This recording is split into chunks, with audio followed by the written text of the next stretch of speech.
Bien le bonsoir les Blaugrana, nouvelle vidéo actualité et aujourd'hui il y a de très bonnes nouvelles, c'est triste à dire mais maintenant on se réjouit que l'un de nos capitaines apparemment ne va pas fouler la pelouse, il ne va pas jouer et je pense que c'est une nouvelle qui fera plaisir à tous les Blaugrana. Bien évidemment je parle de Gérard Piqué, d'après un journaliste, ce n'est pas encore officiel mais d'après un journaliste il estimerait que Gérard Piqué ne jouerait pas pendant le Classico et moi ça me rend heureux, je vous jure que ça me rend heureux, c'est tant mieux. On va en parler durant cette actualité aussi de la blessure de Jules Koundé ou encore d'autres joueurs comme Nico en prêt du côté de Valence qui a eu à faire une petite déclaration. Je vous invite à lâcher le petit like si le contenu vous plaît, ça va me soutenir, le petit abonnement aussi qui va avec. Merci à tous ceux qui le feront. Et on commence sans plus tarder avec la meilleure des nouvelles pour moi ce soir les gars. Il faut pas parler, la meilleure des nouvelles c'est que Piqué ne devrait pas jouer demain contre le Real Madrid d'après fan Javi Miguel. Et ce fan Javi Miguel, il a beaucoup d'informations en général, franchement. Ce n'est que ce que je vois. Je le vois très rarement se tromper. Comme je dis, l'erreur est humaine. Mais lui, je le vois très rarement se tromper. Donc, je pense que c'est fiable.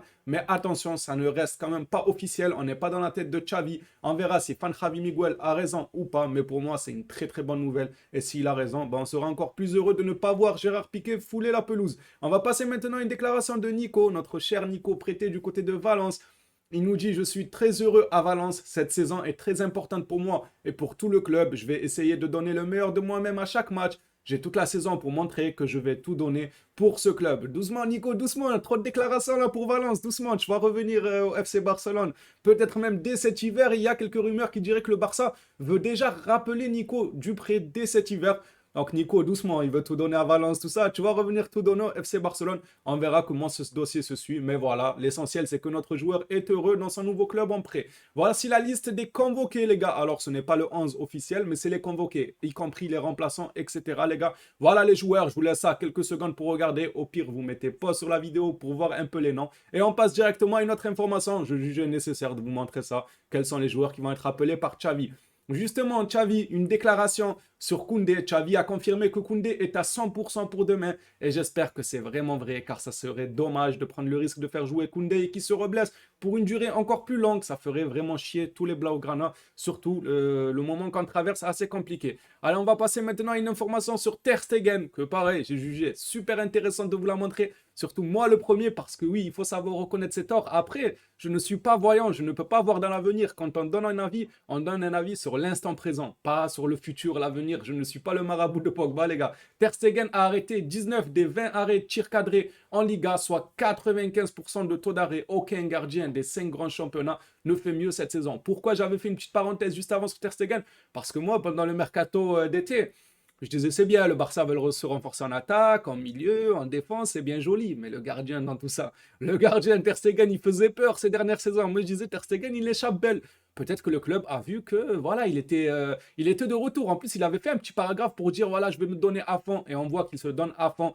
Franchement, il m'a contredit. Moi qui voulais un autre gardien, il a retrouvé son top et ça me fait extrêmement plaisir. Mais comme je vous ai dit, moi je jugeais sur ce qu'il a fait les dernières saisons et c'est tout à fait normal de dire qu'il n'est pas du tout rassurant. Je pense qu'on est tous d'accord pour dire que Ter Stegen ces dernières saisons, c'est pas ce qu'il y a de plus rassurant.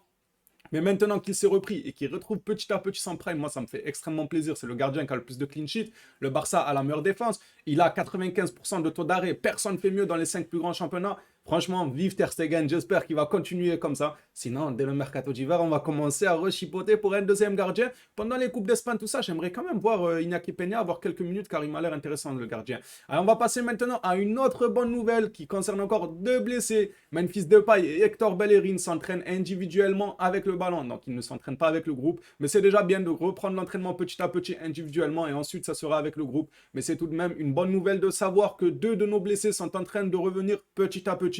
C'est tant mieux parce qu'on n'en peut plus. L'infirmerie, elle est remplie, les gars. Franchement, on dirait une prison de Colombie. Ils sont 15 à l'infirmerie. Ils sont entassés comme du n'importe quoi. Alors, on va passer à ce communiqué de Frankie de Jong. La fin de l'actualité, on parlera que de Frankie, les gars.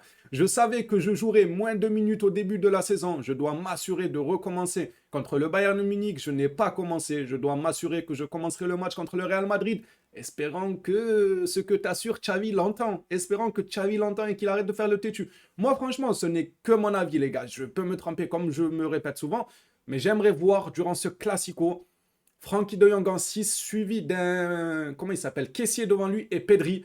Et pendant les phases défensives, Kessié viendrait prêter main forte à Frankie de Jong. Parce que vous savez, Xavi reproche énormément à De Jong de dézonner, d'aller beaucoup de l'avant, alors que lui, il est fan du jeu de position, tout ça. Pourquoi pas Kessie et Pedri avec Frenkie De Jong et Kessie qui coulisse un peu pour venir l'aider, comme si ça faisait un double pivot au final en phase défensive. Je ne sais pas si vous voyez ce que je veux dire, mais moi j'aimerais bien ce milieu-là. Il m'a l'air assez complet, quoi. Franchement, il m'a l'air assez complet. Après avoir Xavi, vous savez, qui veut de la création, donc peut-être qu'il mettra Pedri, Gavi, même si pour moi Gavi, ce n'est pas le meilleur de la création, mais il a une façon de jouer à lui, Gavi. Il est très très bon. Moi, je ne remets pas en doute son niveau. Juste, il faudrait le laisser se reposer un peu parce qu'il enchaîne trop là. Il enchaîne trop, surtout quand on a le choix. Si on n'avait pas le choix, pourquoi pas, quand Pedri, quand on l'a cramé les saisons passées, on l'a fait charbonner. On n'avait pas trop le choix, il n'y avait personne sur le banc. Mais là, Xavi, tu as le choix. Tu peux tenter un petit Kessie, un petit De Jong pour faire reposer les Busquets, les Gavi. Et peut-être qu'on en voudra moins en Busquets, tout ça, parce qu'ils seront reposés. Et quand on fait appel à eux, bah, on verra le meilleur de ces joueurs-là. Espérons que Xavi l'entende bien et que ça rentre pas d'une oreille et que ça sort de l'autre. Xavi,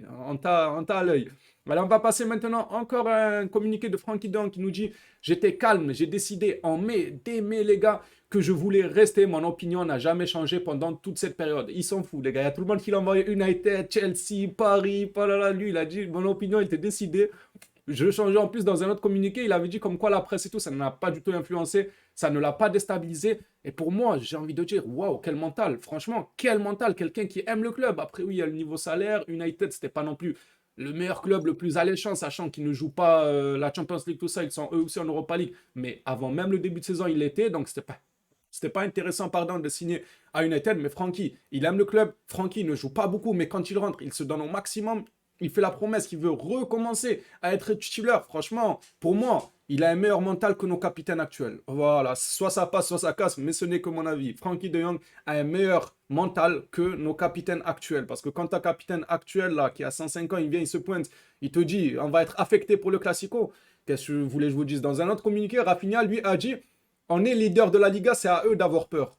Ouais, bah, c'est pas si compliqué, Busquets, c'est pas si compliqué. Même si on ne dit pas que Rafinha a totalement raison qu'on va gagner de... Non, on traverse un moment difficile, j'espère que le Barça va gagner bien évidemment, mais Busquets n'a pas à dire quand on va être affecté, je sais pas quoi, on le sait que vous allez être affecté moralement pour l'élimination, vous allez être affecté physiquement car vous avez laissé beaucoup d'énergie contre l'Inter, mais ne le dis pas devant tout le monde, ne le dis pas, tu mets la pression à tes joueurs plus qu'autre chose, sois confiant, travaille sur le Classico dès la défaite, enfin la défaite, le nul contre l'Inter commence à te remettre en question pour le Classico. Alors on va finir cette actualité avec encore une petite stat assez sympathique aussi sur Frenkie de Jong. Tout à l'heure c'était notre cher Ter Stegen, maintenant c'est Frenkie de Jong. Sur les 130 joueurs quand même les gars, qui ont tenté plus de 10 tacles en Liga cette saison, Frenkie de Jong est le seul avec un taux de réussite de 100%.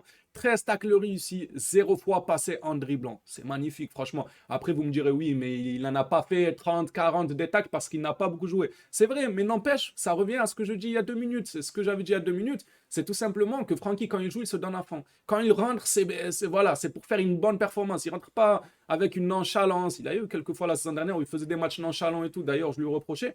Mais là, quand il rentre, ça se voit qu'il veut jouer, le petit. Ça se voit qu'il a faim. Et franchement, Xavi, essaye de le faire jouer un peu plus souvent. Voilà, cette actualité prend fin. J-1 avant le Classico. J'ai hâte de vous débriefer le Classico. N'oubliez pas de vous abonner, d'activer la cloche de notification. Comme ça, vous êtes avertis dès la sortie des vidéos, les gars. Allez, 10-15 secondes directement, vous recevez la notification. Merci à tous ceux qui soutiennent. On se retrouve demain pour le débrief Real Barça. Encore un énorme merci pour votre soutien. On se dit à la prochaine vidéo du FC Barcelone. D'ici là, prenez soin de vous, les Blaugrana.